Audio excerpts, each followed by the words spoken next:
você já tem a intenção de saber o que pode fazer você acertar ou errar, vai limitar muito os seus erros. Porque para você acertar, você tem que se aconselhar.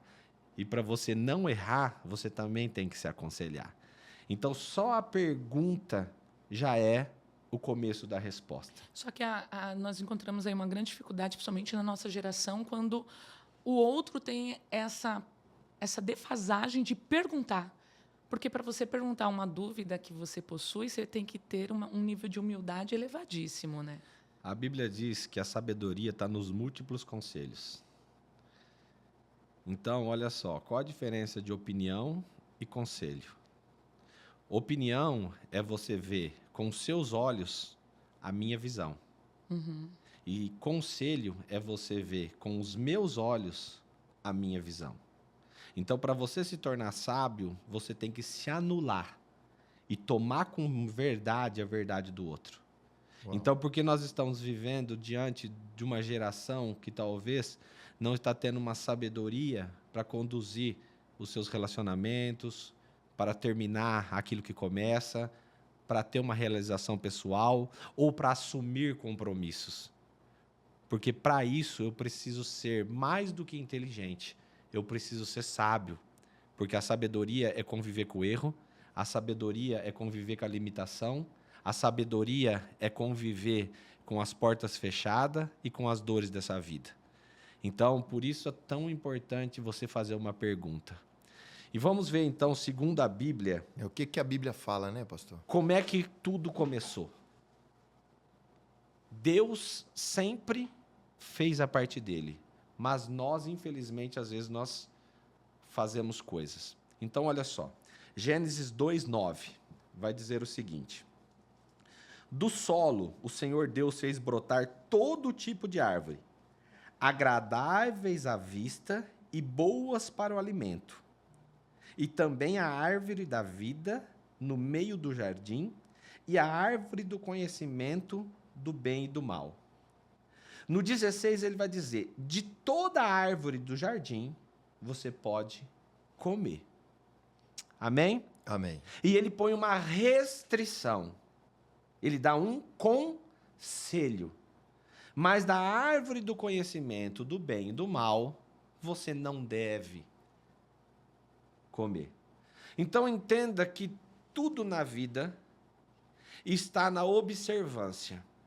Deus, ele nos deu a capacidade de usufruir de quase tudo. E nós estamos tendo a capacidade de trocar o quase tudo pelo quase nada. Meu Deus. Então ele fala: tudo que é bom e agradável, você pode. Mas tem um que eu não vou permitir. E qual foi, então, como foi sugerido para que acontecesse o erro? Através de um conselho. Então, como que foi que a mulher errou? Então, vamos lá.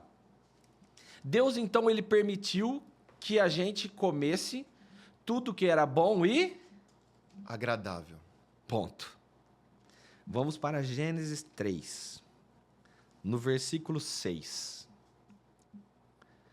Vendo a mulher que a árvore era boa de comer... Sim. Opa, raciocínio até aqui de quem? Quem fez que era bom? A mulher. Mas Deus falou: olha, o que é bom, você pode. Pode. Vendo que era agradável aos olhos, então se foi bom e agradável, até aqui, Tá tudo bem. tá tudo bem. Mas o que fez Eva cair? E vendo que a árvore era desejável para dar entendimento, tomou do seu fruto e comeu. A queda está no desejo. Deus criou as coisas não para serem desejadas, mas para ser boas e agradáveis. Então, o que faz um homem ou uma mulher cair? O desejo. Desejo. Então, eu desejo algo que eu não tenho. Então, eu desejo uma outra mulher.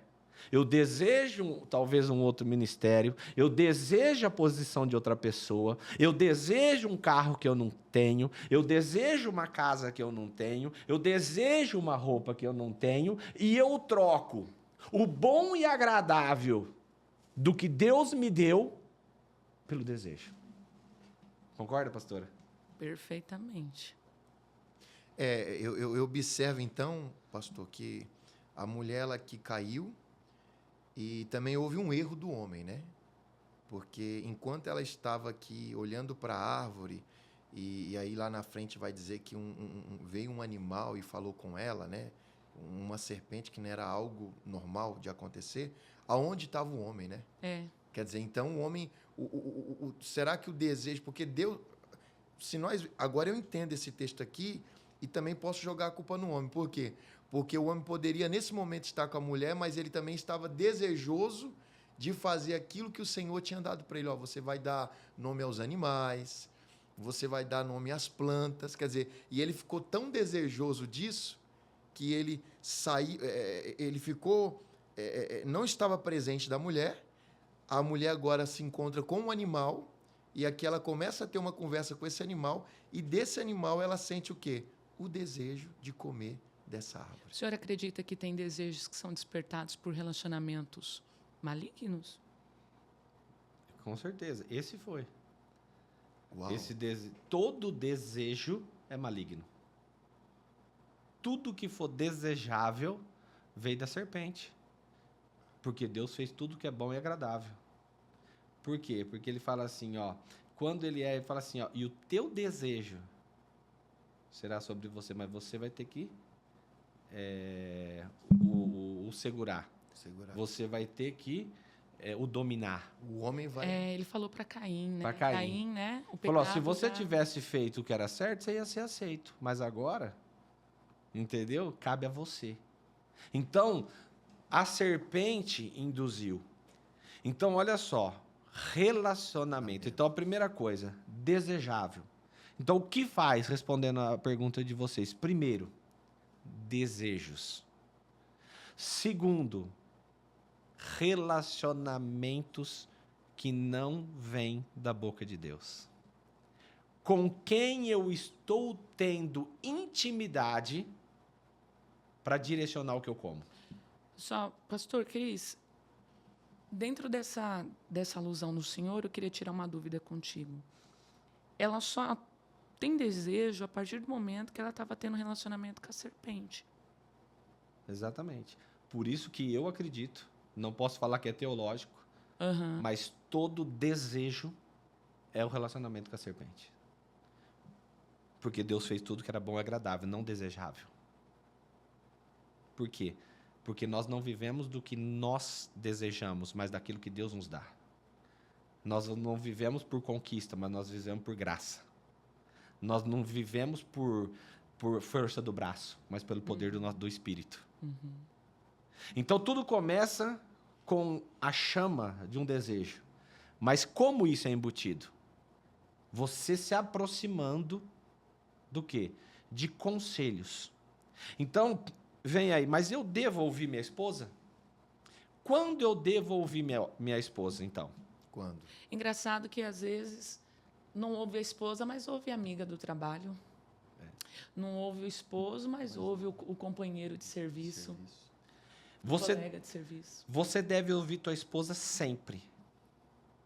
Eu tenho uma premissa sobre como eu tomo minhas decisões.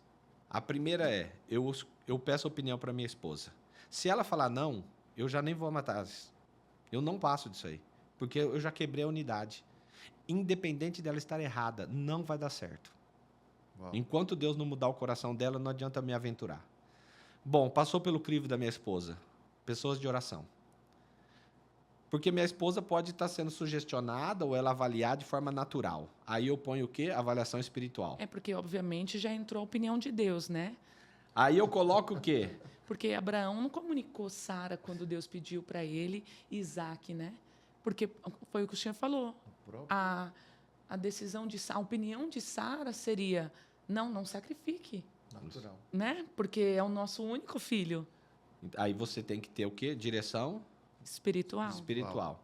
A terceira coisa, passou para esses dois crivos, pessoas técnicas. Ah, estou comprando um carro, levo no mecânico. Estou fazendo um negócio, consulta advogado. Isso. Vou começar a fazer um não sei o quê, contrato uma pessoa técnica naquilo. Por quê?